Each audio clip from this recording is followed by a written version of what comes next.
तुमच्या जाहिरातीसाठी एक संधी मोठ्या प्रेक्षकांपर्यंत पोहोचवा। व्यवसाय असो किंवा इव्हेंट, विकासनामा सोबत जाहिरात करा। स्क्रीनवरील नंबरवर आजच संपर्क करा। विकासनामा, तुमचा आवाज, तुमची जाहिरात। तसंच विकासनामाला सबस्क्राइब करा आणि अपडेटेड रहा। नवी मुंबई महानगरपालिकेच्या शिक्षण, आरोग्य आणि परिवहन सेवेतील कंत्राटी आणि ठोक मानधनावरील कर्मचाऱ्यांना कायमस्वरूपी करण्याचा ऐतिहासिक निर्णय घेणार असल्याची घोषणा वनमंत्री गणेश नाईक यांनी केली आहे। येणाऱ्या महासभेत आणि स्थायी समिती सभेत या संदर्भातील ठराव आणण्यात येणार असून बहुमतानं कर्मचाऱ्यांच्या हिताचा निर्णय मंजूर करू असा शब्द गणेश नाईक यांनी दिलाय। क्रिस्टल हाऊस या कार्यालयात आयोजित कामगारांच्या बैठकीत गणेश नाईकांनी ही ऐतिहासिक घोषणा केली असून यामुळे वर्षानुवर्ष कंत्राटी आणि ठोक मानधनावर काम करणाऱ्या कर्मचाऱ्यांना मोठा दिलासा मिळणार आहे।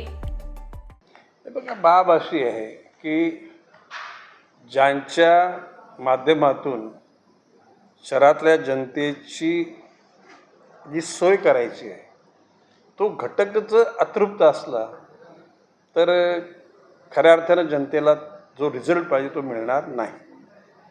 आणि म्हणून मी स्वतः ज्याला चिंतन केलं त्याला असं ठरवलं की भविष्यकाळामध्ये नवी मुंबई महापालिकेच्या अंतर्गत असलेले जे विभाग आहेत, ज्याच्यामध्ये प्रामुख्यानं शिक्षण विभाग आहे, शिक्षण विभागामध्ये एकही घटक, शिक्षक असो, तो शिपाई असो, तो तिथला झाडूवाला असो की तो वॉचमन असो, हा परमनंट झाला पाहिजे। Basic DA allowances, provident fund, ग्रॅज्युएटी।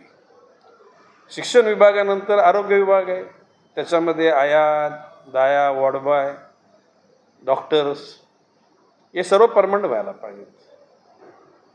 नंतर परिवहन विभाग आपला आहे, त्याच्यामध्ये ड्रायव्हर, कंडक्टर। आता त्याच्यामध्ये परिवहनमध्ये दोन प्रकारच्या बाबी आहेत की महानगरपालिकेच्या परिवहन विभागाच्या बसेस, त्यांच्यावरचे ड्रायव्हर, तिथे कंडक्टर, त्यांच्यावर नियंत्रण ठेवणारे त्यांचे सुपरवायझर,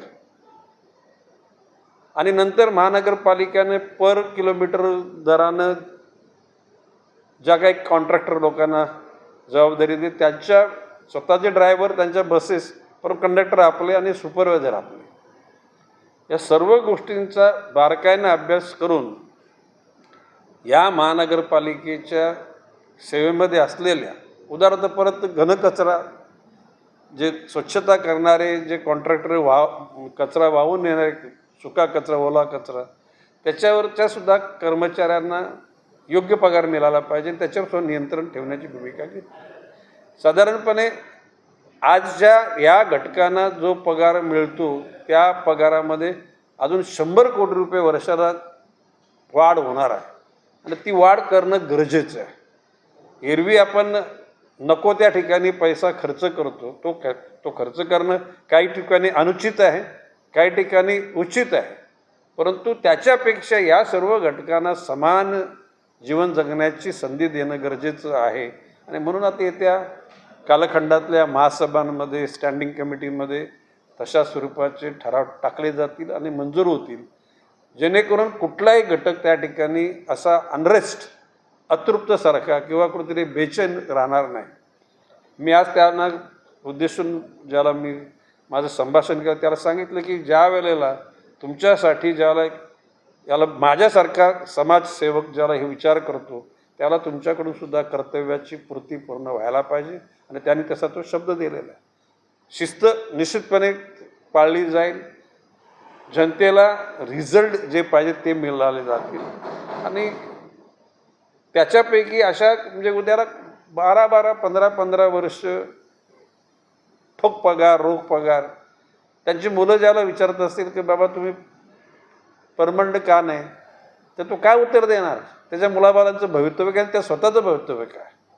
आणि म्हणून या बाबतीमध्ये निश्चितपणे हिमतीनं या सर्व लोकांना परमनंट करून त्यांना जीवनामध्ये आनंद देण्याचं मी ठरवलं आहे। माझे सर्व सहकारी त्या मताशी सहमत आहेत। प्रशासनाला ते करायला लावू आपण। प्रश्न असं की there is provision in law, या काही टेम्पररी लोकांना परमनंट करा, माननीय न्यायालयानेच आदेश दिलेला आहे। तर सागर नाईकांना गटनेता म्हणून मी ती सगळी जबाबदारी दिलेली आहे। ते यथासांग महापालिकेचे आपले जे उच्च पदाधिकारी आहेत त्यांच्याशी, ज्येष्ठ सहकारी त्यांच्याशी चर्चा करून मी दिलेली ही भूमिका त्या ठिकाणी मांडतील, प्रस्ताव मांडतील, चर्चा घडवतील आणि त्याच्याला सर्वानुमते किंवा बहुमतानं पास करतील. आणि एक शहरामध्ये, महाराष्ट्रामध्ये हा एक नवीन मेसेज जाईल की या ठिकाणी अशा प्रकारच्या सर्वसामान्य जे कर्मचारी आहेत या लोकांच्या जीवनामध्ये स्थिरता आणण्याचं काम आणि ह्याचं अनुकरण अन्य महापालिकांनी पण करावं अशी आमची इच्छा आहे. ह्याचा इफेक्ट मिळाला तिसऱ्या महिन्यामध्ये, साधारणपणे आता आपण मार्चमध्ये आहोत, एप्रिल, मे, जूनच्या जो पगार होईल जुलैला त्या ठिकाणी हा पगार मिळावा अशी माझी अपेक्षा आहे. कायद्याच्या काय कक्षा असतील त्या सगळ्या आपण बघून घेऊ. सुदैवानं स्वच्छ मनातून जर एखाद्या घटकाविषयी जर आपण जर इच्छा त्याच्या जीवनाची चांगली वाटचाल व्हावी केली तर सगळ्यांचंच पाठिंबा त्याला मिळतो आणि मला विश्वास आहे की या गोष्टीला कोणी अडथळा घालेल असं मला वाटत नाही. तुमच्या जाहिरातीसाठी एक संधी मोठ्या प्रेक्षकांपर्यंत पोहोचवा. व्यवसाय असो किंवा इव्हेंट, विकासनामा सोबत जाहिरात करा. स्क्रीनवरील नंबरवर आजच संपर्क करा. विकासनामा, तुमचा आवाज, तुमची जाहिरात. तसंच विकासनामाला सबस्क्राईब करा आणि अपडेटेड रहा.